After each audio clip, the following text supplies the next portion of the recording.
Alam mo ba kung saan nagsimula ang brain rot? Aba, hindi ito literal, pero sobrang nakakatuwa.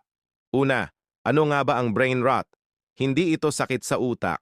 Ang ibig sabihin ng brain rot sa internet ay kapag sobrang naiinip o sobrang nahuhumaling ka sa isang bagay, palabas na lahat ng utak mo parang naglo-loose. Nag-umpisa ito sa mga forums at social media, mga taong nagsha-share ng weird, funny, o nakakakilig na memes. Tapos, bigla, kumalat ito sa Discord, Reddit, at TikTok.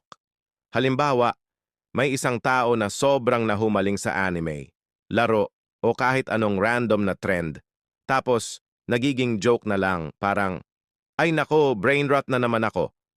Kaya kapag may kaibigan ka na lagi nang nagre-repost ng weird memes at hindi mo na maintindihan, aba, congratulations! Brain rot na siya. Sa madaling salita, brain rot ay ang pagiging